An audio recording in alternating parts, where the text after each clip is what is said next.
how to create a Qatar Airways account. So it's generally just simple. You can go ahead to your preferred browser, either in your phone, I suppose, or in your desktop. So in your preferred browser, just search for Qatar Airways and go ahead into their official website. So from here, you can go ahead to the login or sign up option. So in sign up, which is where you're going to create your account, you're going to go ahead and choose the privilege club. But if you want, there's also the student club if it does suit you. But in our case, we're just going to go ahead inside the privilege club. So Qatar Airways uses privilege club membership accounts for managing your profile and earning the obvious, which you will earn later on. So starting create your account, put in your email address and toggle this, which is to agree to privilege club terms and conditions and have read and understand the Qatar Airways privacy notice. Then just go ahead and press with continue with the email. And again, if you're already a member, just go ahead and log in since you will already have an account, which is a little different. Now you're gonna go ahead and check your inbox, the email you put in.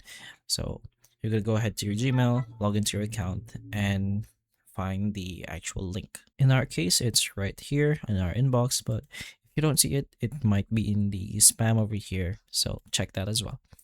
Now, once you're here, you can go ahead and choose the verify my email address option. So go ahead and press on that. It should bring you back to Qatar Airways if you are in the same browser when you opened up your Gmail.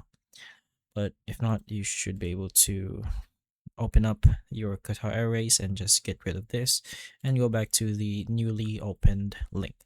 So now you're going to tell us, or tell them, more about yourself. So your full name as on passport, date of birth, nationality, and contact details, and then you can create your password.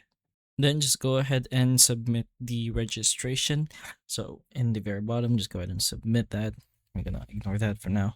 If you have a code, you can put this over here and confirm, but if you don't, you can just go ahead and skip. So now you're on board, you can go ahead and log into your account. You can go ahead and enter the one-time PIN again, basically the same thing you did before, where you go ahead to your Gmail. You could use your number, but in our case, we went with our email, and then we can go ahead and verify. But that's pretty much it on creating your account. You should have it ready and you can log in and whatnot, but that's how you can create your account in Qatar Airways. So hopefully this video does help. If it can, please like and subscribe. Also, here's the obvious that we were talking about. You want to view this and take a look at what it can do for you. So hopefully this video can help. If it can, please like and subscribe for more videos like this, and that's all.